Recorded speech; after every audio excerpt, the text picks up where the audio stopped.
குமாரன் பரிசுத்தாவியாகிய திரிய கடவுளுக்கு மாட்சிமை உண்டாவதாக.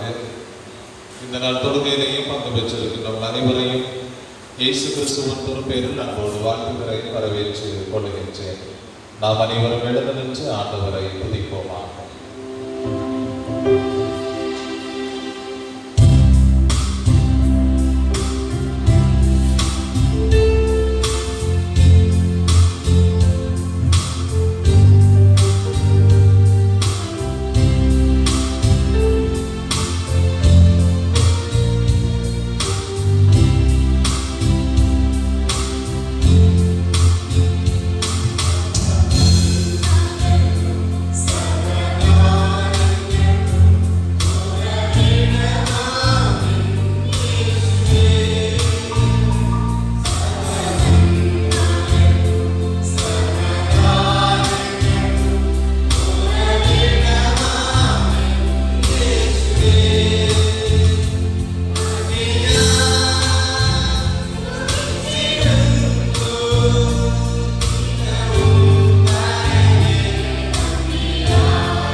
கர்த்தரை நான் எக்காலத்திலும் ஸ்தோத்தரிப்பேன். அவர் துதி எப்போதும் என் வாயில் இருக்கும். நடக்க முடியாத மனிதன் குதித்தெழுந்து நின்று நடந்தார். நடந்து குதித்து தேவனை துதித்து கொண்டு அவர்களுடனே கூட தேவாலயத்திற்குள் பிரவேசித்தார். என்னுடைய கூட கர்த்தரை மகிமைப்படுத்துங்கள். நாம் ஒருமித்து அவர் நாமத்தை உயர்த்துவோமாக. ஜெபம் செய்வோம். தாயும் தந்தையுமாயிருந்து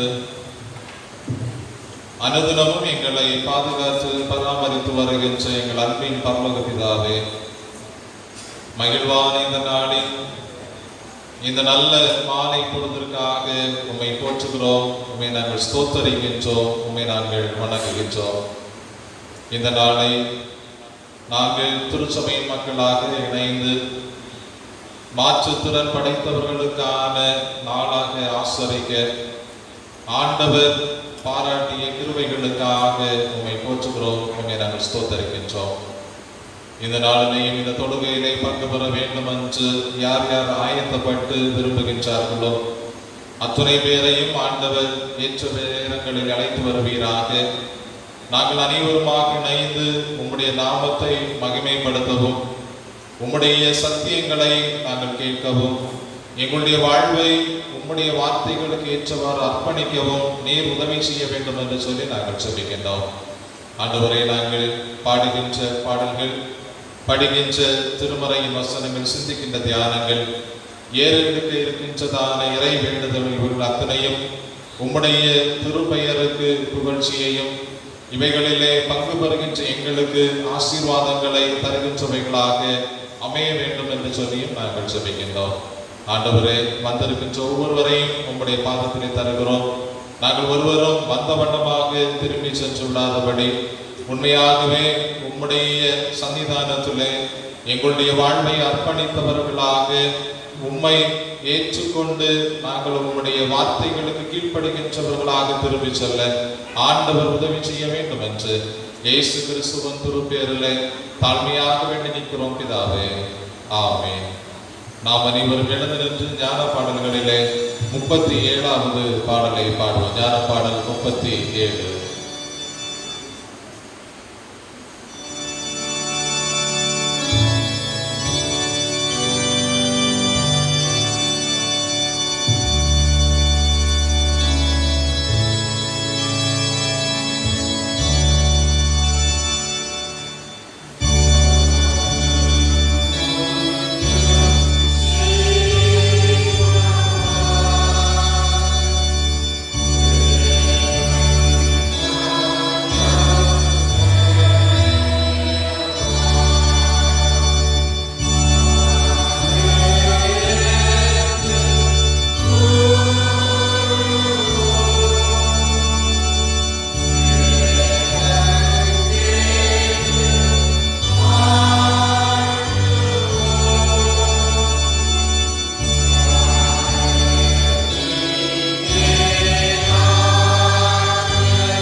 1 துவங்கி 8 வரை உள்ள பகுதிகளை முறையாக படிப்போம். முறையாக படிக்கும்படியாக தெரிந்து கொண்ட சங்கீதம் 103 1 முதல் 8 வரை உள்ள பகுதிகள். என் ஆத்துமாவே கர்த்தரை ஸ்தோத்தரி, என் முழு உள்ளமே அவருடைய பரிசுத்த நாமத்தை ஸ்தோத்தரி.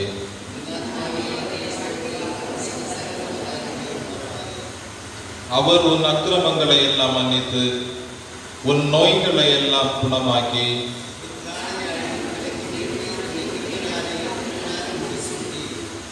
நன்மையினால் உன் வாயை திருப்தியாக்குகிறார். கழுகுக்கு சமானமாய் உன் வயது திரும்ப வார வயது போல் ஆகிறது. அவர் தமது வழிகளை மோசேக்கும் தமது கிரியைகளை இஸ்ரவேல் புத்திரருக்கும் தெரிய பண்ணினார்.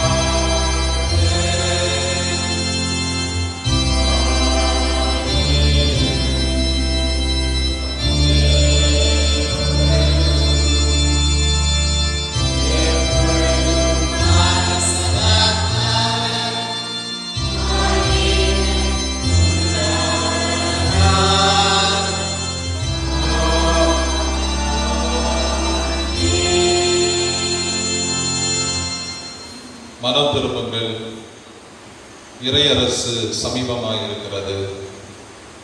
அவர் நம்முடைய பாவங்களுக்கு தக்கதாக நமக்கு செய்யாமலும் நம்முடைய அக்கிரமங்களுக்கு தக்கதாக நமக்கு சரி கட்டாமலும் இருக்கிறார். பூமிக்கு வானம் எவ்வளவு உயரமாய் இருக்கிறதோ அவருக்கு பயப்படுகிறவர்கள் மேல் அவருடைய கிருபையும் அவ்வளவு பெரிதாய் இருக்கிறது. மேற்குக்கும் கிழக்குக்கும் எவ்வளவு தூரமோ அவ்வளவு தூரமாய் அவர் நம்முடைய பாவங்களை நம்மை விட்டு விலக்கினார். தகப்பன் தன் பிள்ளைகளுக்கு இறங்குகிறது போல கர்த்தர் தமக்கு பயந்தவர்களுக்கு இறங்குகிறார். நாம் சற்று நேரம் முழங்கல் படியிட்டு நம்முடைய வாழ்வை ஆராய்ந்து பார்த்து பாவங்களை அறிக்கை செய்து மன்னிப்பை பெற்றுக் கொள்வோம். ஜெபம் செய்வோம். ஆண்டவருடைய பாதத்திலே அவரை ஆராதிப்பதற்காக வந்திருக்கின்ற நாம் ஒரு விசை நம்முடைய வாழ்வை நாம் திருப்பி பார்ப்போம். ஒரு வார காலமாக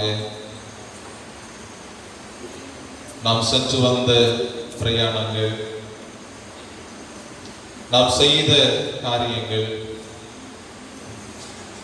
நம்முடைய வாயிலிருந்து புறப்பட்ட வார்த்தைகள், நம்முடைய சிந்தனைகளிலே நாம் சிந்தித்தவைகள் உண்மையாகவே ஆண்டவர் நம்மோடு இருப்பார் என்றால் அவர் பிரியப்படும்படியாக அமைந்திருக்குமா என்று நாம் எண்ணி பார்ப்போம். மேற்குக்கும் கிழக்குக்கும் எவ்வளவு தூரமோ அவ்வளவு தூரம் அவர் நம்முடைய பாவங்களை நம்மை விட்டு விலக்குவேன் என்று ஆண்டவர் சொல்லுகின்றார். விசேஷமாக இந்த நாளை மாற்றுத்திறன் படைத்தவர்களுக்கான ஒரு நாளாக திருச்சபையாக நாம் இணைந்து ஆசரிக்கின்றோம். நம்முடைய கடந்த கால வாழ்வை திருப்பி பார்ப்போம். மாற்றுத்திறன் படைத்தவர்களை நாம் போகின்ற வருகின்ற இடங்களிலே பார்த்தபோது உண்மையாகவே அவர்கள் மீது நாம் பரிவு காட்டினோமா? அவர்களையும் நம்மிலே ஒருவராக ஏற்றுக்கொள்கின்ற மனப்பக்குவம் நம்முடைய இருதயங்களிலே காணப்பட்டதா? நம்முடைய குடும்பங்களிலேயும் மாற்றுத்திறன் படைத்தவர்கள் உண்டு. அவர்களை எல்லாம் இவ்வளவு தூரம் நாம் நேசிக்கிறோம், எவ்வளவு தூரம் அவர்களுக்கு வேண்டுமான காரியங்களை நாம் திருச்சபையாக குடும்பங்களாக செய்திருக்கிறோம் என்று யோசித்து பார்ப்போம். இவர்களை ஏளனமாக எண்ணின நேரங்கள் உண்டா? இகழ்ந்த நேரங்கள் உண்டா? நாம் கண்டும் காணாதவர்களைப் போல இருந்த தருணங்கள் உண்டா? யோசித்து பார்த்து, ஆண்டவரே, எல்லாரும் உம்மால் படைக்கப்பட்டவர்கள் என்கிறதை மறந்த நேரங்கள் உண்டு. மாற்றுத்திறன் படைத்தவர்களை பார்த்த நேரங்களிலே ஏதோ கடவுளுக்கு விரோதமாக தவறு இழைத்தவர்கள் என்று தவறாக சித்தரித்து அவர்கள் மீது உண்மையான பாசம் காட்டாமல் இருந்த நேரங்கள் உண்டு. அவர்களுக்கு கொடுக்க வேண்டிய மதிப்பையும் மரியாதையும் கொடுக்காத நேரங்கள் உண்டு. சுவாமி, தயவாக மன்னியும் என்று சொல்லி ஆண்டவருடைய சமூகத்திலே நாம் செய்த தவறுகளை அறிக்கை செய்து நாம் மன்னிப்பை பெற்றுக்கொள்வோமா? உளையான சேற்றி நின்று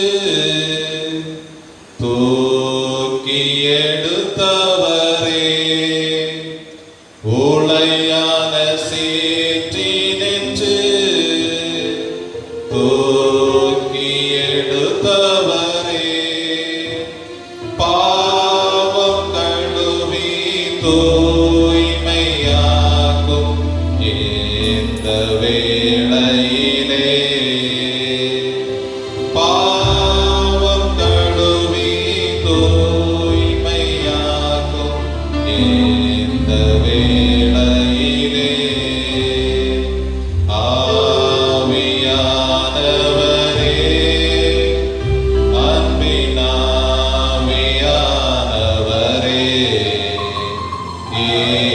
இப்போவாரும் இறங்கி வாரும் எங்கள் மத்தியிலே, இப்போவாரும் இறங்கி வாரும் எங்கள் மத்தியிலே. உண்மையாய் ஆண்டவருடைய சமூகத்திலே நம்முடைய தவறுகளை நாம் அறிக்கை செய்திருப்போம் என்றால் அவர் தருகின்ற மன்னிப்பின் நிச்சயத்தை நாம் பெற்றுக்கொள்வோம். சர்வலமை மிகுந்த இரக்கமுள்ள ஆண்டவர் மன்னிப்பை பாவ நிவர்த்தியை நமக்கு கட்டளையிட்டருளி வாழ்க்கையை சீர்படுத்துவதற்கான காலத்தையும் தமது தூய ஆவியானவரின் கிருபையும் தேற்றுதலையும் தந்தல்வாராக. ஆமென். பாவ மன்னிப்பின் நிச்சயத்தை பெற்றுக்கொண்டவர்களான நாம் ஆண்டவரின் கருத்தில் பெற்றுக்கொள்ள போகிற நன்மைகளுக்காக நாம் ஆண்டவருக்கு நன்றி செலுத்துவோம். கர்த்தர் எனக்கு செய்த எல்லா உபகாரங்களுக்காகவும் அவருக்கு எனத்தை செலுத்துவேன். ரட்சிப்பின் பாத்திரத்தை எடுத்துக்கொண்டு கர்த்தருடைய நாமத்தை தொழுது கொள்ளுவேன். அன்பரை மக்களே, ஆண்டவர் நம்முடைய வாழ்விலே செய்த நன்மைகளை நம்முடைய மனக்கண்களிலே கொண்டு வந்து ஆண்டவருக்கு ஸ்தோத்திர வரிகளை நாம் ஏறெடுப்போமா? இந்த நாள் வரையிலேயும் நம்மை சுகபத்திரமாக ஆண்டவர் பாதுகாத்திருக்கிறார், பராமரித்திருக்கிறார். விசேஷமாக இந்த நாளிலே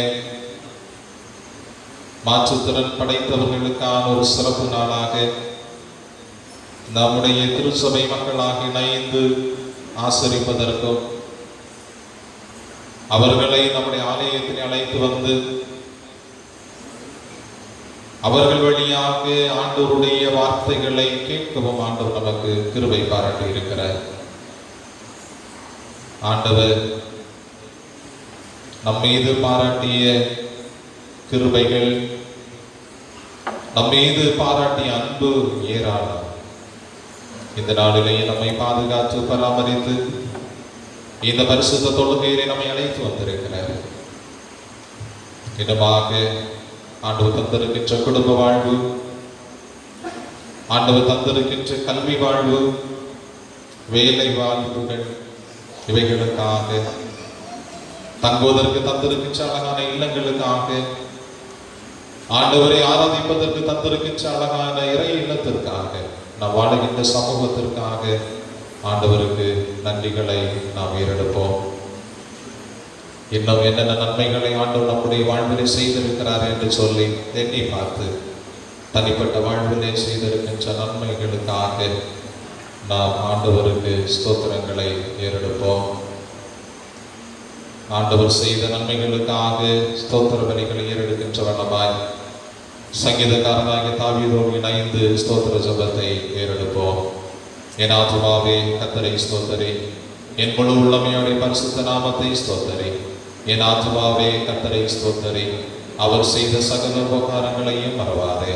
ஆமீன். அப்படியே இயேசுநாதர் கற்று தந்த ஜெபத்தை நாம் அனைவரும் சேர்ந்து ஏறெடுப்போம். பரமனில் இருக்கிற எங்கள் பிதாவே, உம்முடைய நாமம் பரிசுப்படுவதாக, உம்முடைய ராஜ்யம் வருவதாக, உம்முடைய சித்தம் பரமண்டலத்திலே செய்யப்படுகிறது போல பூமியிலேயும் செய்யப்படுவதாக. அன்றற்றுள்ள எங்கள் அப்பத்தை எங்களுக்கு தாரும், எங்களுக்கு விரோதமாய் குற்றம் செய்கிறவர்களுக்கு நாங்கள் மன்னிக்கிறது போல எங்கள் குற்றங்களை எங்களுக்கு மன்னியும். எங்களை சோதனைக்கு பிரவேசிக்க பண்ணாமல் தீமை நின்று எங்களை ரட்சித்துக் கொள்ளும். ராஜ்யமும் வல்லமையும் மகிமையும் என்னென்றைக்கும் உடைமைகளே. ஆமென். உட்காருவோம்.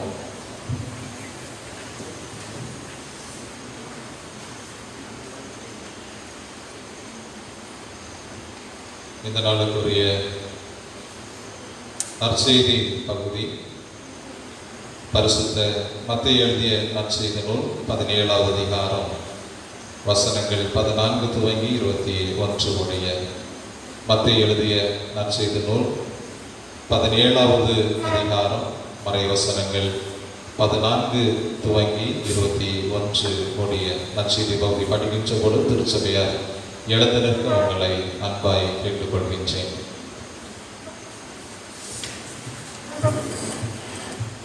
அவர்கள் ஜனங்களிடத்தில் வந்தபோது ஒரு மனுஷன் அவரிடத்தில் வந்து அவர் முன்பாக முழங்கால் படியிட்டு, ஆண்டவரே, என் மகனுக்கு இரங்கும், அவன் சந்திர ரோகியாய் கொடிய வேதனைப்படுகிறான், அடிக்கடி தீயிலும் அடிக்கடி ஜலத்திலும் விடுகிறான். அவனை உம்முடைய சீஷரிடத்தில் கொண்டு வந்தேன், அவனை சொஸ்தமாக்க அவர்களால் கூடாமல் போயிற்று என்றார்.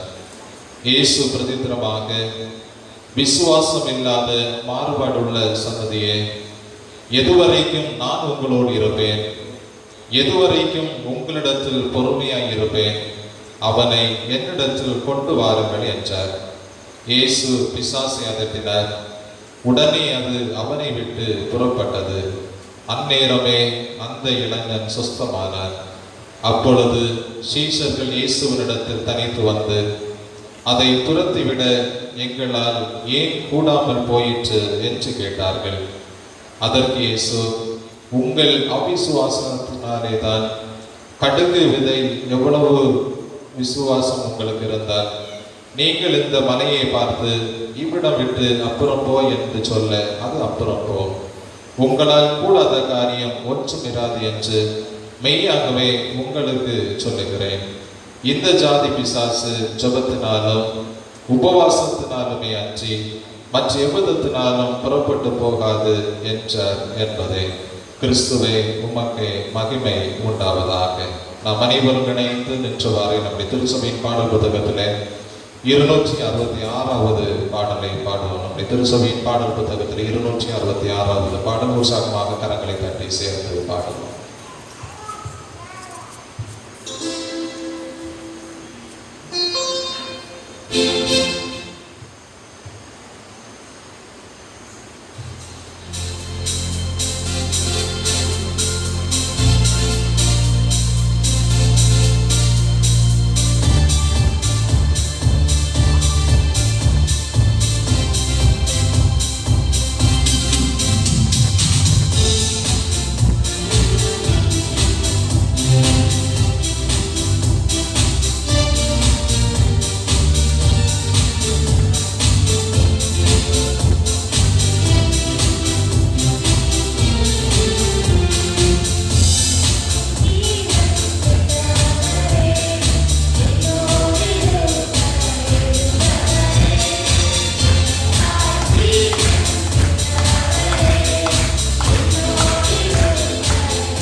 கிறிஸ்துவுக்குள் அன்புக்குரியவர்களே, ஏற்கனவே அறிவித்த வண்ணமாக இந்த நாளிலே Christian Foundation for the blind என்கின்ற அமைப்பை சார்ந்த அன்புக்குரிய ஆண்டவருடைய பிள்ளைகள் நம்முடைய திருச்சபையிலே வந்திருக்கிறார்கள். குறிப்பாக நம்மத்திலே இருக்கின்ற திரு பீட்டர் அவர்கள் தக்கலை பகுதியை சார்ந்தவர்கள் இந்த நாளிலே ஆண்டவருடைய வார்த்தைகளை நம்மோடு கூட பகிர்ந்து கொள்வார்கள். குழுவாக வந்திருக்கின்ற அனைவரையும் திருச்சபையின் சார்பாகவும் என் சார்பாகவும் திருச்சபையுடைய பொறுப்பாளர்கள், இறை மக்கள் அனைவர் சார்பாக உங்களை நாங்கள் அன்போடு வாழ்த்துகிறோம், வரவேற்று கொள்ளுகின்றோம். தொடர்ந்து ஆண்டவருடைய வார்த்தைகளை அவர்கள் நம்மோடு பகிர்ந்து கொள்ள அன்போடு கேட்டுக்கொள்கின்றேன்.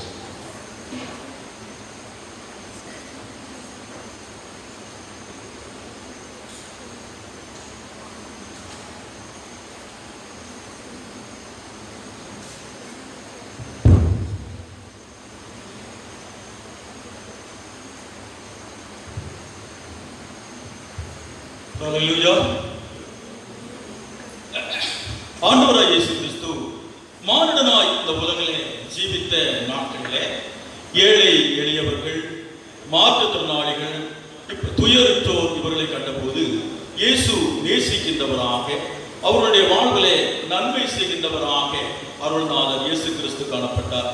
அப்பணியை சிறமேல் கொண்டு செய்து வருகின்ற சபையின் போதகர் ஐயா அவர்களுக்கும், சபையை தூண்களாக தாங்கிக் கொண்டிருக்கின்ற விண்மீன்களைப் போல சுடர்விட்டுக் கொண்டிருக்கின்ற சபையின் கமிட்டி மெம்பர்ஸ், பொறுப்பாளர்கள், அத்துணை நல்லுள்ளங்களுக்கும், தேவையானது ஒன்றே, மரியாள் தன்னை விட்டு எடுபடாத நல்ல பங்கை தெரிந்து கொண்டாள் என்ற வேத வாக்கியத்திற்கு இணங்க ஆண்டவருடைய சமூகத்தை அலங்கரித்துக் கொண்டிருக்கின்ற விசுவாச பிள்ளைகள் அத்துணை பேருக்கும், நான் சார்ந்திருக்கின்ற Christian Foundation for the Blind India நிறுவனத்தின் சார்பாக மனமார்ந்த நன்றியையும் வாழ்த்துதலையும் வணக்கத்தையும் உருத்தாக்கிக் கொள்வதில் நான் பெருமகிழ்ச்சி அடைகிறேன். கர்த்தர் உங்களை அனைவரையும் ஆசீர்வதிப்பாராக.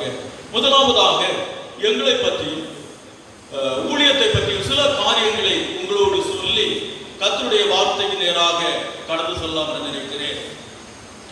உங்கள் மத்தியிலே நின்று கொண்டிருக்கும் நான் கே பீட்டர். எனக்கு பிறவிலேயே 2 கண்களும் பார்வை கிடையாது. பார்வை இல்லாதவனாக இந்த உலகத்திலே பிறந்தேன். உலகம் எப்படி இருக்கும் என்று எதுவுமே எனக்கு தெரியாது. சுத்தமா எனக்கு பார்வை தெரியாது. ஆனா நான் எம்ஏ பிஎட் முடித்திருக்கிறேன். கர்த்தருடைய கிருபையினால எம்ஏ பிஎட் முடித்திருக்கிறேன். கர்த்தருடைய கிருபையினால கர்த்தர் எனக்கு அழகான, எனக்கு பார்வை தெரியாவிட்டாலும் பார்வை தெரிந்த ஒரு மனைவியை கர்த்தர் தந்திருக்கிறார். பார்வை தெரிந்த 2 பிள்ளைகளை கர்த்தர் கொடுத்திருக்கிறார். பெரியவள் கல்லூரியிலே 3ஆம் ஆண்டு பயின்று வருகிறாள். சிறியவள் மேல்நிலை பள்ளி 2ஆம் ஆண்டு பயின்று வருகிறார். இப்படியாக 2 கண்கள் பார்வையற்ற என்னை 6 கண்கள் மூலமாக கர்த்தர் என்னை ஆச்சரியமாக, அற்புதமாக கர்த்தர் என்னை நடத்தி வருகிறார். அதுக்காய் கர்த்தரை நான் ஸ்தோத்திரிக்கிறேன், கர்த்தரை நான் துதிக்கிறேன். என்னோடு இன்னொரு சகோதரர் வந்திருக்கிறாரு. அவர் இந்த அறிமுகப்படுத்தி முடித்த பின்பு ஒரு பாடலை உங்களுக்காக, செய்திக்கு முன்பாக ஒரு பாடலை பாடுவார். அவருக்கு கொஞ்சம் பார்வை தெரியும், எனக்கு சுத்தமா தெரியாது. அவருக்கு கொஞ்சம் பார்வை தெரியும். அவருக்கும் கர்த்தருடைய கிருபையினாலே மனைவி மற்றும் பிள்ளைகள் உண்டு. நான் கர்த்தருடைய ஊழியத்தை, என்னை போல பார்வையற்ற மக்கள் மத்தியில கர்த்தருடைய ஊழியத்தை செய்து வருகிறேன். தலைமை அலுவலகம் சென்னையில் இருக்கிறது. அதன் அங்கே பார்வையற்றவர்களுக்காக பிரெயில் பிரஸ் வந்துள்ளது. நீங்க வேதாகமத்தை கண்ணினால பார்த்து படிப்பீங்க, அதே வேதாகமத்தை நாங்க கையினால தடவி படிப்போம். அது பிரெயிலி என்று சொல்லுவாங்க. அது எங்களுடைய சென்னையில அதை அச்சிட்டு ஒவ்வொரு மாவட்டத்தில் உள்ள பார்வையற்றவர்களுக்கும் விநியோகித்து வருகிறோம். ஒவ்வொரு மாவட்டத்திற்கும் ஒரு பார்வையற்ற ஒருவரை ஊழியக்காரராக நியமிச்சிருக்காங்க. அந்த அடிப்படையில் கன்னியாகுமரி மாவட்டத்தில் 1998ஆம் ஆண்டிலிருந்து இந்நாள் வரைக்கும் கர்த்தருடைய ஊழியத்தை கன்னியாகுமரி மாவட்டத்திலே பார்வையற்ற மக்கள் மத்தியில் நான் செய்து கொண்டிருக்கிறேன். என்னுடைய பணி என்னன்னா, பார்வையற்றவர்களை சென்று அவர்களை சந்தித்து அவர்களுக்கு என்னால் இயன்றதை செய்ய வேண்டும். முக்கியமாக கர்த்தருடைய நற்செய்தியை, கர்த்தரை அறியவில்லை என்று யாரும் சொல்லிவிடக் கூடாது. இயேசுவை அவர்களுக்கு தெரிவிக்க வேண்டும். அதற்காக இந்த பணி எனக்கு கொடுக்கப்பட்டிருக்கிறது. ஆண்டுக்கு ஒரு முறை கிறிஸ்துமஸை முன்னிட்டு ஒரு விழா ஒன்று நடைபெறும். கன்னியாகுமரி மாவட்டத்தில் ஒரு விழா நடத்துவோம். அதில் கன்னியாகுமரி 3 மாவட்டத்தை சார்ந்த பார்வையற்றவர்கள் அநேகர் கலந்து கொள்வாங்க. அவர்களுக்கு பரிசு பொருட்கள், அவர்களை ஊக்கப்படுத்தும்படியாக போட்டிகள் நடத்தி அதற்கான பரிசு பொருட்கள், மதிய உணவு, காலை உணவு, இப்படிப்பட்ட காரியங்களை செய்து கொடுப்பது வழக்கம். சென்ற ஒரு ஆண்டு நடத்த முடியல, கொரோனா காரணம் நடத்த முடியல. ஆனால் நடத்த முடியலன்னு சொல்ல முடியாது, குமரி மாவட்ட மக்களுக்காக மட்டும் நடத்தணும். திருநெல்வேலி, தூத்துக்குடி மக்களை நாங்கள் கூப்பிடல, அவங்களுக்கு வாய்ப்பு கொடுக்கல. கன்னியாகுமரி மாவட்ட மக்களுக்காக நடத்த, இந்த ஆண்டும் கன்னியாகுமரி மாவட்ட மக்களுக்காக மட்டுமாவது நடத்த வேண்டும் என்று நாங்கள் ஆசைப்படுகிறோம். ஏன்னா ஆலயங்கள் எல்லாம் பூட்டி கிடக்கிறது, வாய்ப்புகள்லாம் இல்லை. அதை எப்படி கூட்டத்தை நடத்த வேண்டும் என்று ஆசை இருக்கிறது, வாஞ்சை இருக்கிறது. ஆனால் எப்படி நடத்த வேண்டும் என்று எனக்கு தெரியல. ஆனால் குறைந்தபட்சம் கன்னியாகுமரி மாவட்ட மக்களுக்காவது நடத்த வேண்டும் என்ற வாஞ்சை இருக்கு. இதை தவிர 3 மாதத்துக்கு ஒரு முறை மாவட்டத்தில் மட்டுமல்ல, மாநிலத்தில் எங்காவது ஒரு இடத்துல மாற்றுத்திறனாளிகளுக்காக கேம்ப் நடத்துவோம். அவர்களுக்கு தங்க வைத்து தங்கும் வசதி, உணவு போன்ற காரியங்களை செய்து கொடுப்போம். இதெல்லாம் கர்த்தருடைய பிள்ளைகள் காணிக்கைகளாக பிள்ளைகள் கொடுக்கிற காணிக்கைகளை கொண்டுதான் நாங்கள் இப்படிப்பட்ட காரியங்களை நாங்கள் செய்து கொண்டிருக்கிறோம். இது நிறைய சொல்லிட்டு போகலாம், நேரம் இல்லை. பிரைல் வேதாகம் கொடுப்போம். இனி ஆடியோ பைபிள் வந்து இருக்கிறது, பேசு வேதாகம், அதை வாங்கி கொடுப்போம். ஊந்துகோல் வந்து வைத்திருக்கிறோம், அந்த ஊந்துகோல் வாங்கி தேவைப்படுகிறவர்களுக்கு கொடுப்போம். இப்படியாக எங்களால் முடிந்த பல காரியங்களை நாங்கள் பார்வையற்றவர்களுக்கு நாங்கள் செய்து கொண்டிருக்கிறோம். ஆண்டவருடைய பிள்ளைகள் கொடுக்கிற காணிக்கை மூலமாக இப்படிப்பட்ட காரியங்களை நாங்கள் செய்து கொண்டிருக்கிறோம். சங்கீதங்கள் புத்தகம் 41வது சங்கீதம் முதல் வசனத்தை பார்ப்போமானால், சங்கீதங்கள் புத்தகம் 41வது சங்கீதம் முதல் வசனம் எடுத்த வாசிக்க பார்ப்போம். சிறுமைப்பட்டவன் மேல் சிந்தை உள்ளவன் பாக்கியவான், தீங்கு நாளில் கர்த்தர் அவரை விடுவிப்பார் என்பதாக இங்கே சொல்லப்பட்டிருக்கிறது. நீதிமொழிகள் புத்தகம் 3வது அதிகாரம் 27வது வசனம். நீதிமொழிகள் அதிகாரம் 3 வசனம் 27. உனக்கு நன்மை செய்யத்தக்க திராணி இருக்கும் போது அதை செய்யத்தக்கவர்களுக்கு செய்யாமல் இராதே என்பதாக சொல்லப்பட்டிருக்கிறது. நீதிமொழிகள் அதிகாரம் 11 வசனம் 25 பார்த்தீங்கன்னா, எவன் தண்ணீர் பாய்ச்சுகிறானோ அவனுக்கு தண்ணீர் பாய்ச்சப்படும் என்பதாக அங்கே சொல்லப்பட்டிருக்கிறது. இன்னும் நிறைய காரியங்கள் சொல்லப்படும். யோபு 29வது அதிகாரம் அதன் 15ஆம் வசனத்தை பார்ப்போமானால், யோபு 29வது அதிகாரம் அதன் 15ஆம் வசனத்துல யோபு அழகாக சொல்லி இருக்கிறார், நான் குருடனுக்கு கண்ணும் சப்பானுக்கு காதுமாய் இருக்கிறேன் என்பதாக அங்கே சொல்லப்பட்டிருக்கிறது. மத்தேயு 25ஆம் அதிகாரம் 40 மற்றும் 45 வசனங்களை பார்ப்போமானால், மிகவும் சிறியவர்களாய் என் சகோதரனாய் இவர்களுக்கு நீங்கள் எதை செய்தீர்களோ அதை எனக்கே செய்தீர்கள் என்று சொல்லுகிறார். 45ஆம் வசனத்திலே மிகவும் சிறியவர்களாய் என் சகோதரர்களுக்கு எதை செய்யாதிருந்தீர்களோ அதை எனக்கே செய்யாதிருந்தீர்கள் என்பதாக அங்கே இயேசு சொல்லுகிறார். லூக்கா 14ஆம் அதிகாரம் வசனம் 13 மற்றும் 14 வசனங்களை பார்ப்போமானால், லூக்கா 14ஆம் அதிகாரம் வசனம் 13 மற்றும் 14 வசனங்களை பார்ப்போம். நீ உன் வீட்டிலே விருந்து பண்ணும் போது ஏழைகள், ஊனமற்றவர்கள், பார்வை மாற்றுத்திறனாளிகள், இப்படிப்பட்டவர்கள் அழைத்து நீ விருந்து கொடு. காரணம், நல்ல சாதாரண விருந்தை கொடுத்தீங்கன்னா அதற்கு அவர்கள் உங்களுக்கு பதில் செய்வார்கள். ஆனா இப்படிப்பட்டவர்கள் நீங்க செஞ்சீங்கன்னா அவர்கள் உங்களுக்கு பதில் செய்ய மாட்டாங்க. நீதிமான்கள் உயிர்த்தெழுதலின் போது உங்களுக்கு பதில் செய்யப்படும் என்பதாக அங்கே சொல்லப்பட்டிருக்கிறது. லூக்கா 21ஆம் அதிகாரம் 1 முதல் 4 வரை உள்ள வசனத்தில் அந்த விதவை தாயின் காணிக்கையை ஆண்டவர் அங்கீகரித்தார். மல்கியா 3ஆம் அதிகாரம் 10ஆம் வசனத்திலே தேவனுடைய ஆலயத்திலே ஆகாரம் உண்டாயிருக்கும்படி தசம பாகங்களை இந்த ஆலயத்திலே கொண்டு வாருங்கள், சேனைகளின் கர்த்தராய் இருக்கிற நான் வானத்தின் பலகணிகளை திறந்து இடம் கொள்ளாமல் போக மட்டும் உங்களை நான் ஆசீர்வதிக்காமல் இருக்க மாட்டேன் என்று கர்த்தர் சேனைகளின் கர்த்தர் சொல்லுகிறார் என்பதாக அங்கே அழகாக சொல்லப்பட்டிருக்கிறது.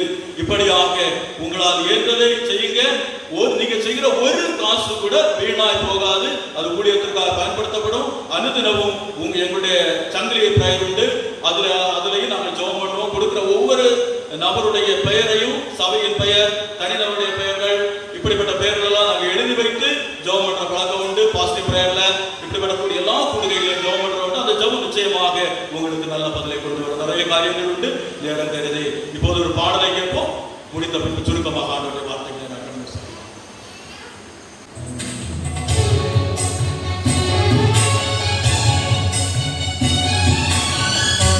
Oh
அன்பு தெய்வமே, அப்பா ஸ்தோத்திரிக்கிறோம், துதிக்கிறோம். 1000 நாளை பார்க்கிறோம். உம்முடைய ஆலயத்திற்கு செல்லும் ஒரே நாள் நல்லது என்று வேதத்தில் சொல்லப்பட்டிருக்கிறது. ஆகாமிய கூடாரத்திலே வாசமாயிருப்பதை காட்டிலும் கர்த்தருடைய ஆலய பிரகாரங்களை தங்கி இருப்பது நல்லது என்று கர்த்தருடைய வேதம் சொல்லுகிறது. வாருங்கள், கர்த்தருடைய ஆலயத்திற்கு போவோம் என்று எனக்கு அவர்கள் சொன்னபோது நான் மகிழ்ச்சியாக இருந்தேன் என்று தாவீது சொல்லி இருக்கிறார். உங்களுடைய ஆலயத்தில் வந்திருக்கிறோம்ப்பா, நாங்கள் கண்ணீரோடு வந்திருக்கிறோம், கவலையோடு வந்திருக்கிறோம், பிரச்சனையோடு வந்திருக்கிறோம், வியாதியோடு வந்திருக்கிறோம்ப்பா, துன்பத்தோடு வந்திருக்கிறோம், துயரத்தோடு வந்திருக்கிறோம்ப்பா, அங்கலாய்ப்போடு வந்திருக்கிறோம், ஏக்கத்தோடு வந்திருக்கிறோம்ப்பா. நாங்கள் வறுமையாய் வந்திருக்கிறோம்ப்பா. நாங்கள் வந்த வண்ணமாய் அல்ல, நிறைந்த ஆசீர்வாதத்தோடு கர்த்தரை அனுப்பும்படியாக நாங்கள் செபிக்கிறோம். அன்பு தெய்வமே, எங்களுக்கு தேவையான மன்னாவை நீ தரும்படியாக செபிக்கிறேன். பேசுகிற அடிமையை மறைத்துக் கொள்ளுங்கப்பா, நீங்க பேசுங்க. என்னுடைய சத்தத்தை அல்ல, தேவனுடைய சத்தத்தை தம்முடைய பிள்ளைகள் கேட்டு சொல்ல அப்பா நீர் உதவி செய்யும்படியாக செபிக்கிறேன். வறுமையாய் சொல்லாதபடி கர்த்தாவே நிறைந்த ஆசீர்வாதத்தோடு கடந்து சொல்ல அப்பா நீர் உதவி தரும்படியாக செபிக்கிறேன். கூடவே இருக்கப்பா, வழி நடத்துங்க, பெரிய காரியங்களை செய்யுங்க. கிறிஸ்து இயேசு உங்களுக்கு கேட்கிறேன், ஜீவனுள்ள நல்ல பிதாவே, ஆமென், ஆமென். சந்திர சிந்தனைக்காக தெரிந்து கொண்ட வேதவசனம் ஆதியாகமத்தின் புஸ்தகம் 3வது அதிகாரம் அதன் 9வது வசனம். ஆதியாகமத்தின் புஸ்தகம் 3வது அதிகாரம் அதன் 9வது வசனம். யாராவது வாசிக்க பார்ப்போம். ஆதியாகமம் அதிகாரம் 3 வசனம் 9. அப்பொழுது தேவனாகிய கர்த்தர் ஆதாமை கூப்பிட்டு நீ எங்கே இருக்கிறாய் என்றார். அப்பொழுது தேவனாகிய கர்த்தர் ஆதாமை கூப்பிட்டு நீ எங்கே இருக்கிறாய் என்றார். நான் நீ எங்கே இருக்கிறாய், நாம் எங்கே இருக்கிறோம் என்கிற தலைப்புல உங்களோடு ஆண்டவருடைய வார்த்தையை சில தேவ வேத வசனங்களோடு ஒப்பிட்டு உங்களோடு நான் பேசலாம் என்று நினைக்கிறேன். என்னையா கஷ்டப்பட்டு வேலையெல்லாம் முடிச்சு ஆண்டவருடைய சமூகத்தில் வந்திருக்கிறோம். எங்களை பார்த்து நீங்க எங்கே இருக்கிறீங்க அப்படி கேட்கிறீங்களா? நீங்க பார்வையில்லாத அப்படி கேட்கிறீங்களா நினைக்கிறீங்களா? நம்ம எல்லாம் அங்கதான் இருக்கிறோம். ஆனா நம்முடைய சரீரம் இங்கே இருக்கிறது, நம்முடைய உள்ளம், நம்முடைய மனம் எங்கே இருக்கிறது? எங்கே இருந்தா ஆசீர்வாதம், எங்கே இருக்காட்டா ஆசீர்வாதம் கிடைக்காது என்பதை ஆண்டவருடைய வேதம் நமக்கு என்ன கற்றுத் தருகிறது என்பதை இந்த உலகத்தை பார்ப்போம்னா சில செய்திகளை ஊடகங்கள் வகைகளை பார்க்கும் போது நம்முடைய உள்ளம் உடைக்கப்படுகிறது. நம்மை கல் மனம் படைத்தவர்களை கூட கலைக்கின்ற செய்திகளை நாம் கேட்கின்ற போது நம்மை அறியாமல் நாம் சிந்திக்கிறது என்ன? நாம் நம்முடைய இந்தியாவில் தான் இருக்கிறோமா, நம்முடைய தமிழ்நாட்டில் தான் இருக்கிறோமா, அதுவும் நம்முடைய குமரி இந்த மாவட்டத்தில் தான் இருக்கிறோமா, நாம் எங்கே இருக்கிறோம் என்று நம்மை தெரியாமலே நாம் சிந்திக்கின்ற நாட்கள் உண்டு. அந்த சிந்தை வேறு. நான் இப்போது நான் சொல்வது, நாம் கிறிஸ்துவுக்குள் இருக்கிறோமா, கிறிஸ்துவை விட்டு தூரமாக இருக்கிறோமா, குடும்பத்தில் இருக்கிறோமா, குடும்பத்தை விட்டு தூரமாக இருக்கிறோமா, பிள்ளைகளே பெற்றோருக்கு இருக்கிறீர்களா, பெற்றோரை விட்டு தூரமாக இருக்கிறீர்களா, சபையிலே இருக்கிறோமா, சபைக்கு தூரமாக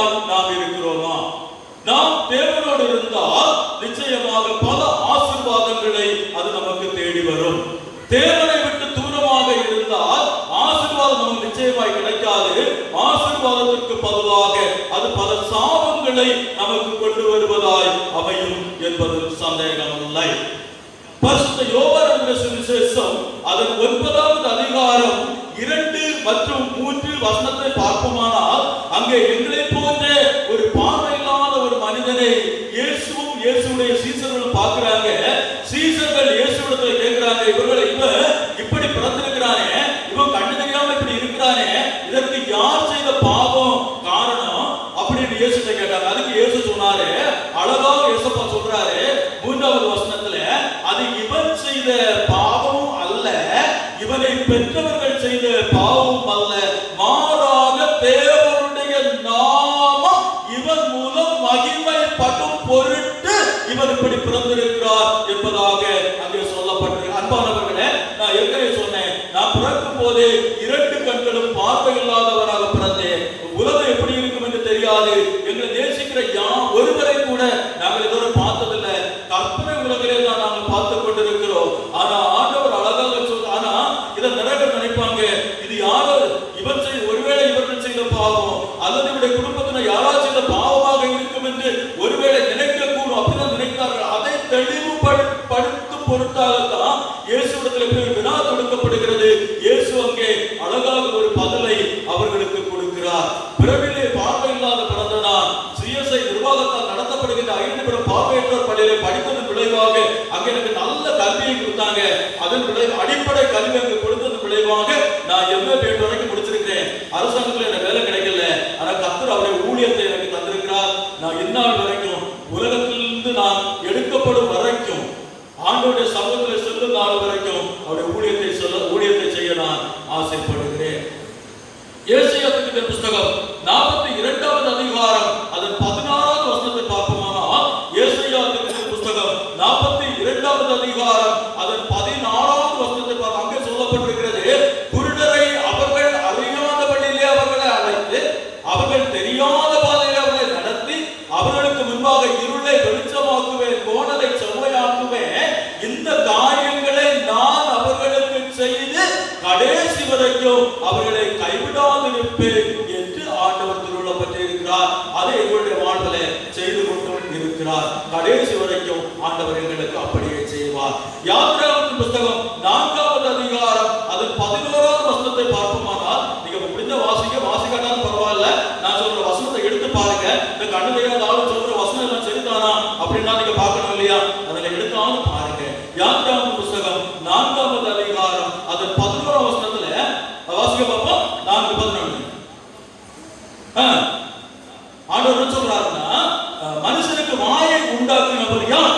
ஊமையனையும் செவிடனையும் கண்ணு தெரியாத குருடனையும் பார்வை உள்ளவரையும், அதாவது உடல் ஊனமற்றவன் எல்லா மனுஷனையும், ஊனமற்றவனாக இருந்தாலும் ஊனமற்ற சாதாரண மனுஷனாக எல்லாரையும் உருவாக்குனது கர்த்தராகிய தேவனாகிய நான் தான்.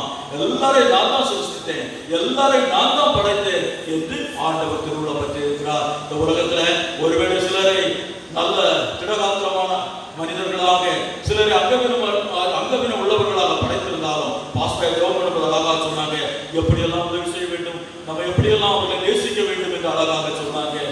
இன்னைக்கு நாங்கள் எதிர்பார்ப்பது என்னவென்றால், உதவி நல்லதுதான், பண உதவி நல்லதுதான். ஆனா பண உதவியை காட்டிலும் மேலாக உங்களிடத்துல நாங்கள் எதிர்பார்ப்பது, சாலையை கிராஸ் பண்ண நிற்கும் போது நீங்க பாத்தீங்கன்னா கிராஸ் பண்ணி விடுங்க. ஒருத்தர் பஸ் யாருன்னாங்கன்னா எங்க போறோம்னு வழியவே பேச்சு கொடுத்து அவன் சொல்ல வேண்டிய இடங்கள் நீங்க போறதுக்கு முன்ன அவருடைய பஸ் வந்துட்டா ஏற்றி விடுங்க. ஒருவேளை உங்க பஸ் முன்கூட்டி வந்துட்டுன்னா ஏற்றி விட நீங்க நிக்க வேண்டாம். அப்படி செய்யுங்க. நீங்க பள்ளி கல்லூரியில படிக்கிற பிள்ளைகளா இருந்தீங்கன்னா உங்க கூட சாதாரண கல்லூரியில சாதாரண பள்ளிகளில பார்வை அர்த்தவர்களும் படிப்பாங்க. நானும் பார்வை உள்ள பள்ளியில தான் படித்தேன். பள்ளியில படித்தேன். கல்லூரி MA BA எல்லாமே பார்வை உள்ளவர்கள் படிக்கிற கல்லூரி தான். எனக்கு பார்வை உள்ளவர் நிறைய உதவி செஞ்சாங்க, வாஸ்து காட்டினாங்க, எழுத உதவி அதன் மூலமாக நான் அப்படி படிச்சிருக்கிறேன். அது மட்டும் இல்லை, நான் பெரிய சொன்ன குடும்பம் இருக்குது, பிள்ளைகள் எல்லாம் இருக்க சந்தோஷம் தான். ஆனால் சபை மக்கள் தான் எங்களை வாழ வைக்கிறாங்க. அவர்கள் வாழ வைப்பது மூலம் தான் நாங்கள் வாழ்ந்து கொண்டிருக்கிறோம். சரி, நம்ம செய்தி விட்டு எங்கே போயிட்டோம்? நாம் எங்கே இருக்கிறோம்? கர்த்தருக்குள்ளே இருந்தால் ஆசீர்வாதம், கர்த்தருக்கு வெளியே இருந்தால் அது சாபத்தை கொண்டு வருவதாய் அமையும். ஆதியாகமம் புத்தகம் 7வது அதிகாரம் வசனம் 13 முதல் 16 வரைக்கும் பார்ப்போமானால், ஆதியாகமம் புத்தகம் 7வது அதிகாரம் வசனம் 13 முதல் 16 வரைக்கும் பார்ப்போமானால், அங்கே ஒரு தேவனுடைய மனிதன் தேவனுடைய திட்டப்படி, தேவனுடைய விருப்பப்படி, தேவனுடைய சித்தப்படி அங்க ஒரு பேழையை உருவாக்குகின்றார். அந்த பேழைக்குள் இருந்தவர்கள் அழிவுக்கு ஒப்பு கொடுக்கப்படல, அவங்க பாதுகாக்கப்பட்டாங்க. அவங்க தேவனுடைய கரத்தில் இருந்ததாக கருதப்பட்டு அவர்கள் பாதுகாக்கப்பட்டாங்க. அவங்களுக்கு எந்த சேதமும் வரல. ஆனா பேழைக்கு வெளியே இருந்தவங்க அனைவரும் நிர்மூலமாக்கப்பட்டாங்க. ஒன்று கூட மிச்சமில்லாதபடி எல்லாம் நிர்மூலமாகின, அழிவுக்கு போகின. அது 23வது வருஷத்துல சொல்லப்பட்டிருக்கிறது. பேழைக்குள்ள எல்லாத்தையும் விட்டு தேவனே அந்த பேழையின் கதவை மூடினார், கதவை சாத்தினார் என்பதாக அங்கே சொல்லப்பட்டது. நமக்கு சொல்லப்பட்டது என்னன்னா, அந்த பேழைக்குள்ள இருந்தவங்க கர்த்தரோடு இருந்தவங்க அவங்க பாதுகாக்கப்பட்டாங்க. வெளியே இருந்தவங்க கர்த்தருடைய விருப்பத்திற்கு மாறாக இருந்தவங்க அவங்க அழிந்து போனாங்க, மாண்டு போனாங்க. நீங்களும் நாங்கள் எப்படி இருக்கிறோம்? ஆண்டவருடைய விருப்பப்படி ஆண்டவரோடு இருந்தோம்னா ஆசீர்வதிக்கப்படுவோம். ஆண்டவருக்கு தூரமாக இருந்தோம்னா நான் சபிக்கப்பட்டவர்களாக நாம் காணப்படுவோம். நான் எப்படிப்பட்ட சூழ்நிலையில காணப்படுகிறோம்? யாத்திராகமம் புத்தகம் 12வது அதிகாரம் அதன் 13வது வசனத்தை பார்ப்போமானால், யாத்திராகமம் புத்தகம் 12வது அதிகாரம் அதன் 13வது வசனத்தை பார்ப்போமானால், அங்கே அந்த ஆட்டுக்குட்டியின் ரத்தம் அடையாளமாய் இருந்தது என்று சொல்லப்பட்டிருக்கிறது. அங்கே அந்த ஆட்டுக்குட்டியின் ரத்தம் அடையாளமாய் இருந்தது என்று அங்கே சொல்லப்பட்டிருக்கிறது. ஆண்டவருடைய பிள்ளைக்கும் ஆண்டவருடைய பிள்ளைகள் அல்லாதவர்களுக்கும் ஒரு அடையாளம் வேண்டும். எகிப்தியருக்கும் இஸ்ரவேலுக்கு இடையிலே ஒரு அடையாளம் வேண்டும். ஆண்டவரை நேசிக்கிற பிள்ளைகளுக்கும் ஆண்டவரை நேசிக்காதவர்களுக்கு இடையிலே ஒரு அடையாளம் வேண்டும். அங்கே அடையாளமாக ஆட்டுக்குட்டியின் ரத்தம் அங்கே அடையாளமாக இடப்பட்டது. அடையாளம் இடப்பட்ட வீடு கர்த்தரால் பாதுகாக்கப்பட்ட வீடு. அங்கே மரண தூதனுக்கு அங்கே வேலை இல்லை. அடையாளம் இடப்படாத வீடோ அது பாதுகாப்பற்ற ஒரு வீடாக காணப்பட்டது. அந்த நாட்டின் அரசனானாலும் சரி, அந்த நாட்டின் பிச்சை எடுத்து பிழைக்கிறவர், இரவு கேட்டு பிழைக்கிறவரானாலும் சரி, அங்கே மரணம் யாரையும் ஒருவரை கூட விட்டு வைக்கவில்லை. அவர்கள் பாதுகாப்பற்றவர்களாக காணப்பட்டாங்க.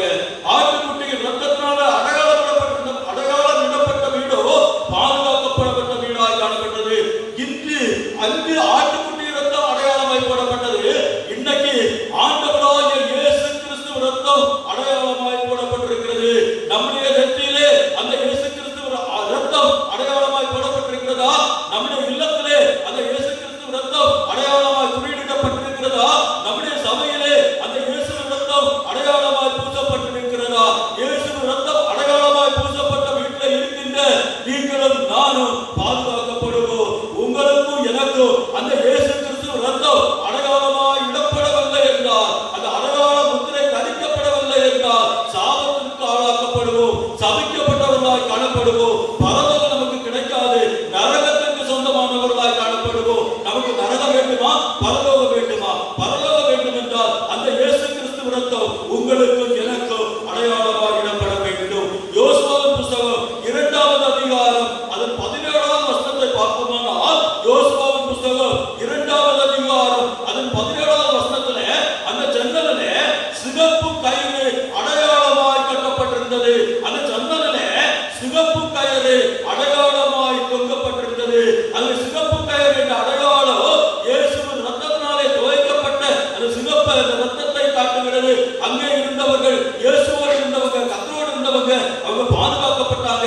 தேவனால் பாதுகாக்கப்பட்டாங்க. அவங்களுக்கு அழிவு வரல. மாறாக அந்த அடையாளம் இடப்படாத இடங்களிலே இருந்தவங்க அழிவை கண்டாங்க, நிர்மூலமாக்கப்பட்டாங்க. அவருடைய நிலை பரிதாபமாய் காணப்பட்டது. நம்முடைய நிலைமை இன்று ஆண்டவருடைய வருகை இருக்குமானால் நம்முடைய நிலைமை எப்படியா காணப்படும்? வேதத்தில் சொல்லப்பட்ட அதிசயங்கள், ரகசியங்கள் எல்லாம் நிறைவேறி கொண்டிருக்கிறது. நீங்க வெள்ள கூட்டி கழிச்சு பாருங்க, உங்களுக்கே தெரியும். எல்லாம் நிறைவேறி கொண்டிருக்கிறது. ஆண்டவருடைய வருகை சமீபமாக இருக்கிறது என்பதை இதெல்லாம் காட்டுகிறது. ஆனா வருகை சீக்கிரமா இருக்கிறது. 2 பேர் வயலில் இருப்பாங்க. ஒருவர் ஏற்றுக்கொள்ளப்படுவார், ஒருவர் கைவிடப்படுவார். 2 பேர் கண்ணீர் கூட எடுத்து வந்து கொண்டிருப்பாங்க. ஒருவர் ஏற்றுக்கொள்ளப்படுவார், ஒருவர் கைவிடப்படுவார். 10 பேர் எதிர்கொண்டு போவாங்க. 5 பேர் ஏற்றுக்கொள்ளப்படுவாங்க, 5 பேர் கைவிடப்படுவாங்க. இந்த நாளில் ஆண்டோட வருகை இருக்குமானால் உங்களுடைய நிலைமை என்னவாக இருக்கும்? சிந்தித்து பாருங்க.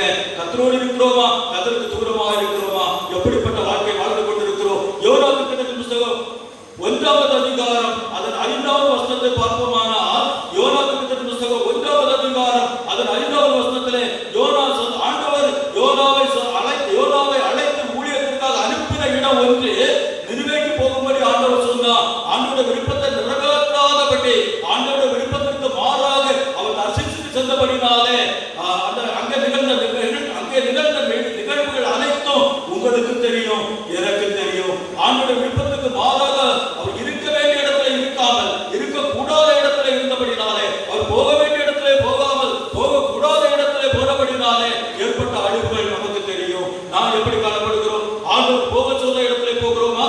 ஆண்டவர் இருக்க சொல்ல இடத்துல இருக்கிறோமா?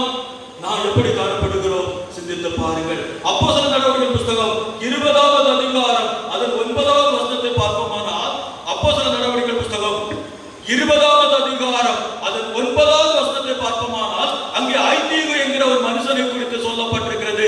அந்த மனுஷன் இருக்க வேண்டிய இடத்துல இருக்காம இருக்கக்கூடாத இடத்துல சந்திரனிலே உயரத்திலே இருந்தபடினாலே அவர் கீழே விழுந்து மரித்தான் என்பதாக வேதத்தில் சொல்லப்பட்டிருக்கிறது.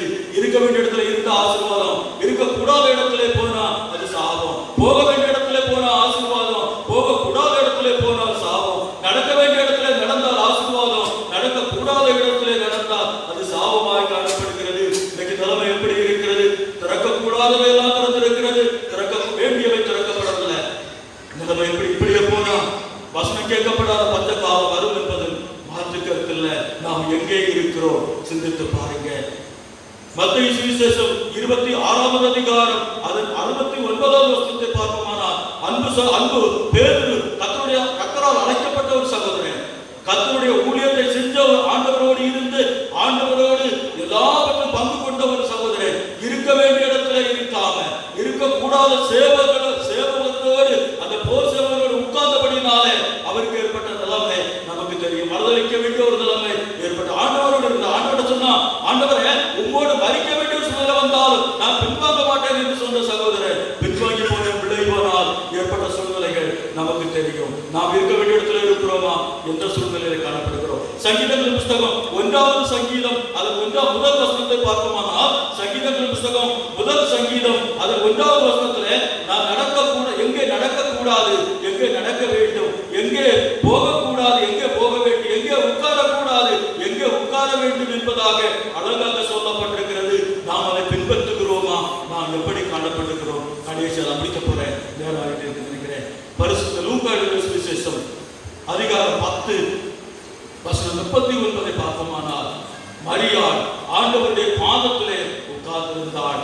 ஆண்டவருடைய பாதத்திலே உட்கார்ந்து நல்ல பங்காகிய தேவனுடைய வசனத்தை பிடித்துக் கொண்டிருந்தாள், பற்றி கொண்டிருந்தாள் என்பதாக சொல்லப்பட்டது. இதுதான் ஆசீர்வாதம், இதுதான் உண்மையான ஆசீர்வாதம். நம்முடைய வீடுகளில் ஆண்டவருக்கு நாம் எவ்வளவு நேரம் கொடுக்கிறோம்? முதலிடம் ஆண்டவருக்கு கொடுக்கிறோமா? அல்லது வேறு உலக பிரகாரமான காரியங்களுக்கு கொடுக்கிறோமா? உலக பிரகாரமான காரியங்கள் தேவைதான், ஆனா ஆண்டவருக்கு முதலிடம் கொடுப்போம். ஆண்டவருக்கு கொடுக்க வேண்டியது ஆண்டவருக்கு கொடுப்போம், தேவனுக்கு கொடுக்க வேண்டிய தேவனுக்கும், ராயனுக்கு கொடுக்க வேண்டிய ராயனுக்கும் கொடுங்கள் என்று வேதம் நமக்கு சொல்லி தருகிறது. கொடுக்கிற காரியங்கள்ல எப்படி காணப்படுகிறோம்? ஏழைகளுக்குரியது ஏழைகளுக்கும், தேவனுடையது தேவனுக்கும்.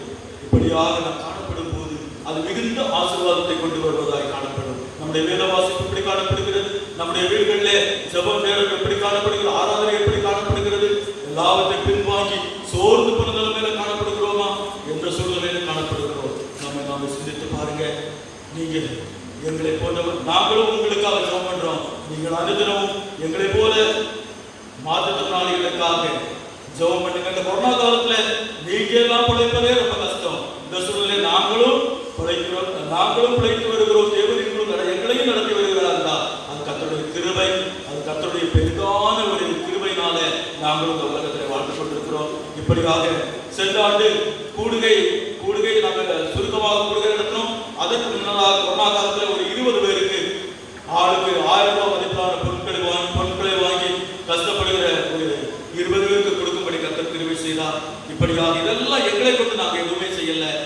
சபைக்கு சென்று மக்கள் தருகின்ற எங்களுடைய ஊழியத்தை நாங்கள் செய்து அவருடைய வார்த்தை கொடுத்து மக்கள் தருகின்ற உதவிகள் மூலமாக நாங்கள் எப்படிப்பட்ட காரியத்தை செய்து வருகிறோம்.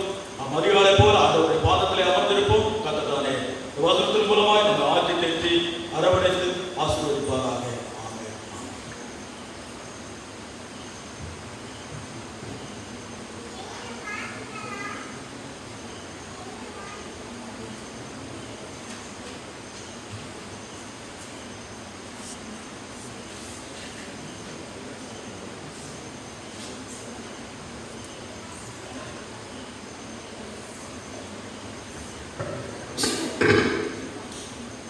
நாம் அனைவரும் எழுந்து நின்று நாம் கேட்ட சத்தியங்களின் அடிப்படையில் நம்முடைய விசுவாசத்தை அப்போஸ்தல விசுவாச பிரமாணத்தின் வழியாக அறிக்கை செய்து உறுதிப்படுத்திக் கொள்வோம்.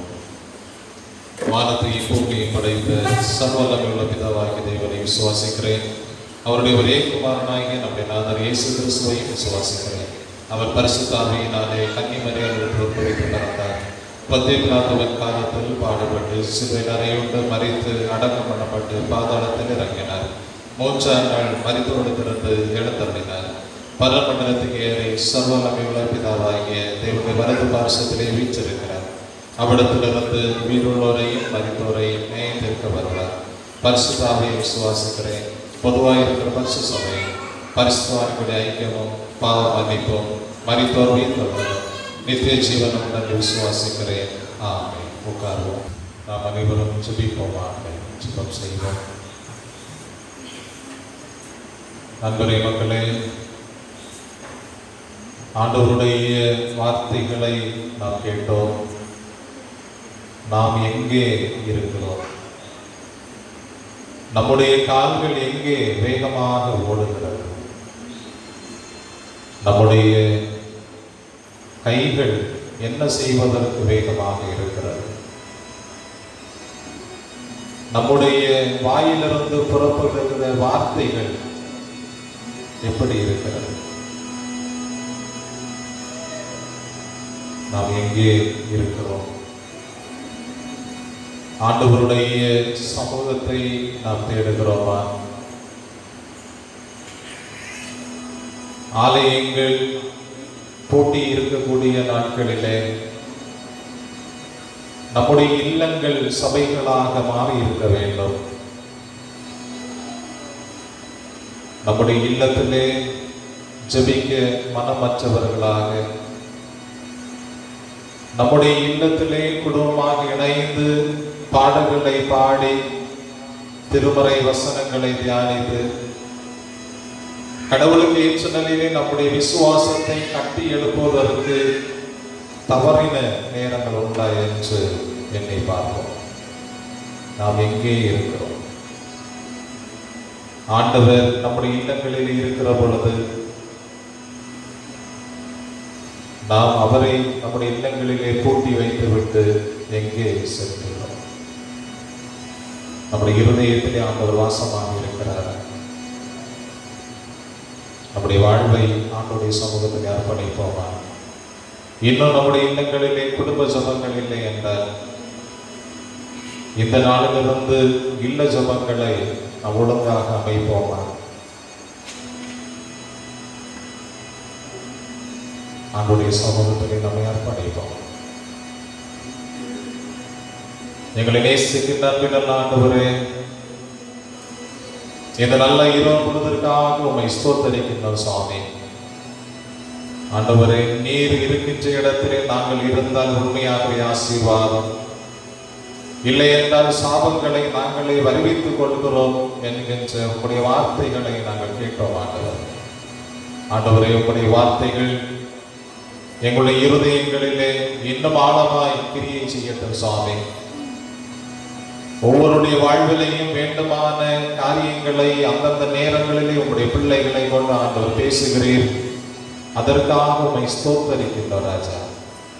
நீர் எங்களை அதிகமாக நேசித்தபடியினாலே எங்களுடைய வாழ்வின் சூழலுக்கு ஏற்ற செய்திகளை ஆண்டவர் உங்களுடைய பிள்ளைகளை கொண்டு நீர் தந்து வருகிறீர். உம்மை போற்றுகிறோம்.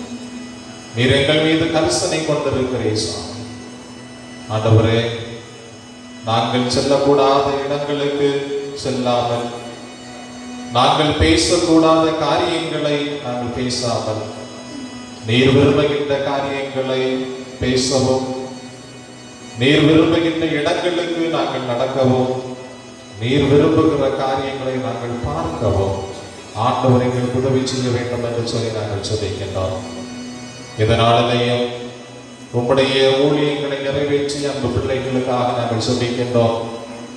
ஆண்டவரே, மாற்றுத்திறன் படைத்தவர்களுடைய ஒரு நாளாக இந்த நாளை நாங்களும் ஆசரிக்க ஆண்டவர் எங்களுக்கு கிருபை பாராட்டினேன். அவர்களுடைய வாழ்விலே அவர்கள் சந்திக்கின்ற வாழ்வின் சூழல்களை நாங்கள் உணர்ந்து கொள்வதற்கு ஒரு வாய்ப்பை தந்தேன்.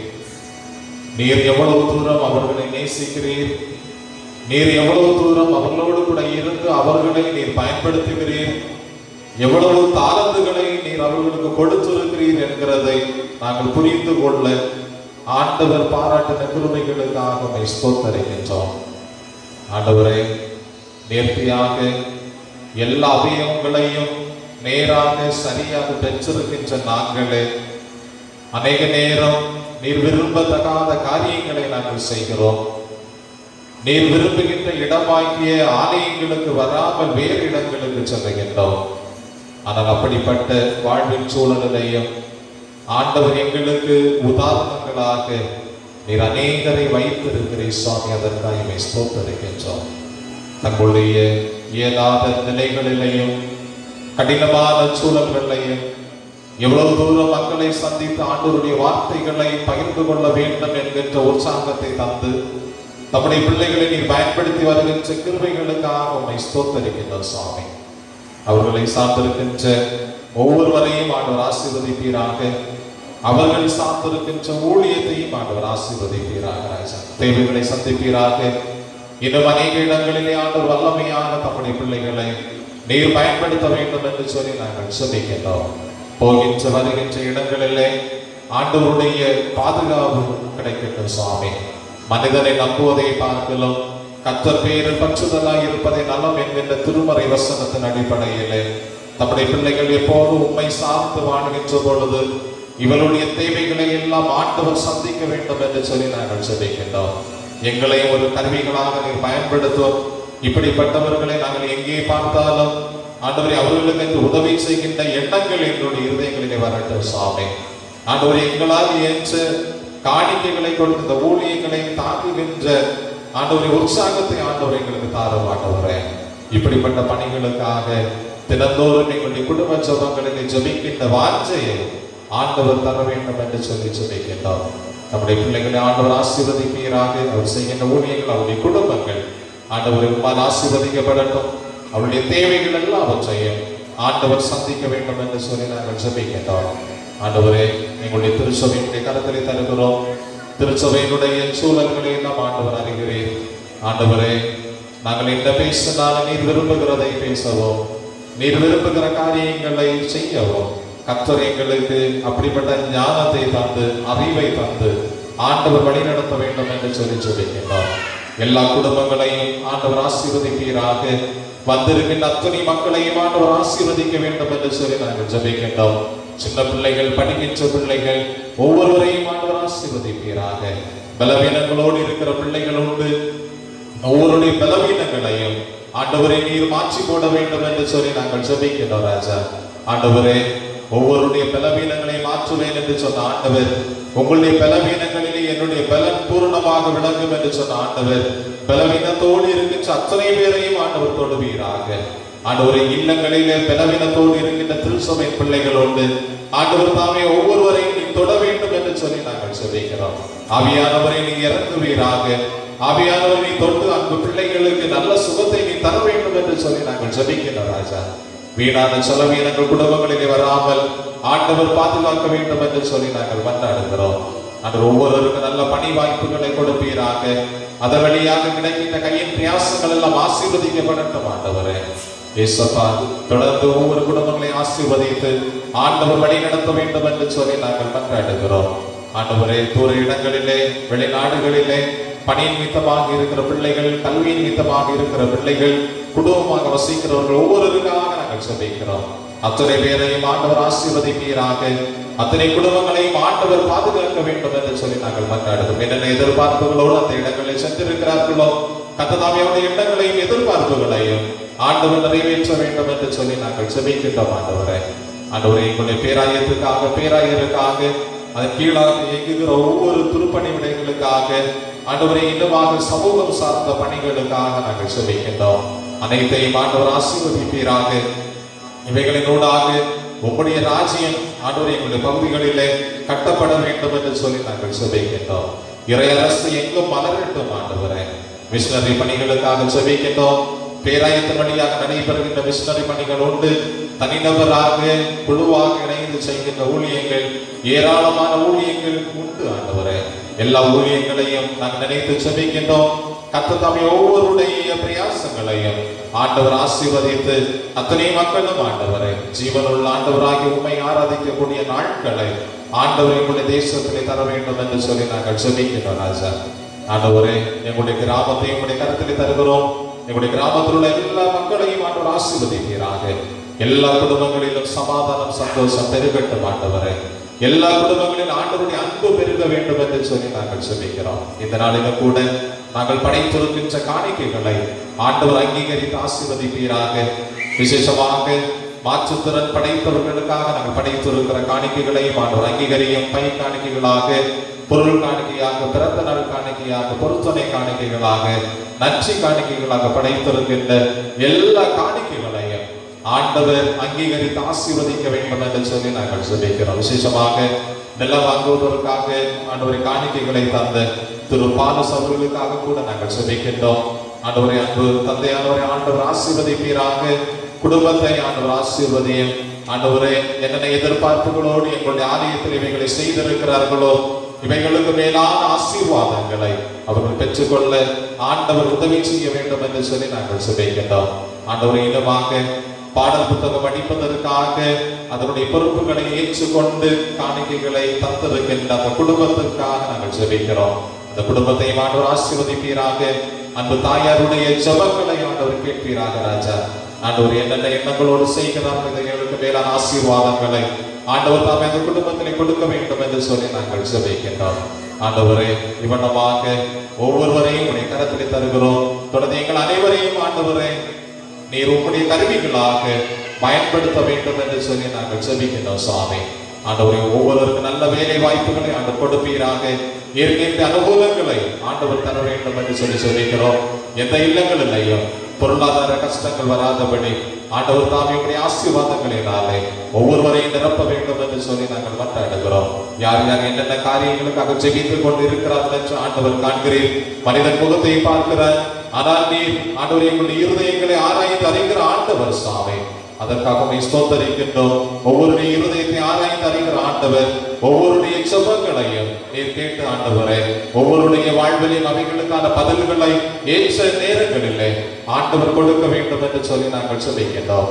இந்த நாள் இரவு பொழுதையும் கடவுள் எங்களுக்கு ஆசீர்வாதம் தருவீராக. சமாதானத்தின் இரவாக அமையட்டும் ஆண்டவரே, சந்தோஷத்தின் இரவாக அமையட்டும் ராஜா. நாங்கள் கேட்ட சத்தியங்கள் எங்களுடைய இருதயங்களிலே இன்னும் கிரியை செய்யட்டும் ஆண்டவரே. நாங்கள் எங்கே இருக்கிறோம் என்கிற கேள்விக்கு என்ன பதில் சொல்ல போகிறோம் என்கிறதை ஆராய்ந்து பார்க்கிறோம். சாமி ஒவ்வொரு நாளும் கடவுள் விரும்புகின்ற இடத்திலே தான் நாங்கள் இருக்கிறோம் என்று சொல்லுகிற நிலையிலே எங்களுடைய வாழ்வு அமைய வேண்டும் என்று சொல்லி நாங்கள் மன்றாடுகிறோம். ஒவ்வொருவரையும் ஆண்டவர் ஆசீர்வதித்து அனுப்புவீராக. பிரிந்து செல்லுகிறோம். பிரியாத நேசருடைய கரம் எங்கள் அனைவரோடும் நிறைவாக தங்கி இருக்க வேண்டும் என்று இயேசு கிறிஸ்துவின் திருப்பெயரிலே இவைகளை தாழ்மையாக கேட்கிறோம் பிதாவே. ஆமென்.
ஆசீர்வாதம் நம்முடைய கர்த்தரும் மீட்பருமாகிய இயேசு கிறிஸ்துவின் கிருபையும் பிதாவாகிய கடவுளின் அன்பும் தூய ஆவியானவருடைய அன்பும் ஐக்கியமும் ஸ்நேகமும் நம்ம அனைவரோடும் விசேஷமாக இந்த நாள் ஊழியத்திலே தங்களை இணைத்துக் கொண்டு பாடலை பாடி ஆண்டவருடைய வார்த்தைகளை பகிர்ந்து கொண்ட அன்பு குழுவினரோடும் அவருடைய குடும்பங்களோடும் ஊழியங்களோடும் என்றுமென்றுமான சதா காலங்களின் நிறைவாய் தங்கியிருப்பதாக.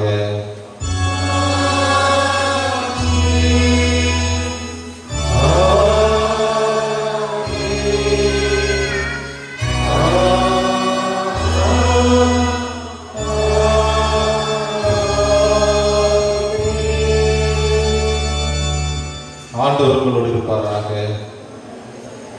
அவர் தருகின்ற மெய்யான சமாதானத்தோடு சென்று வாருங்கள்.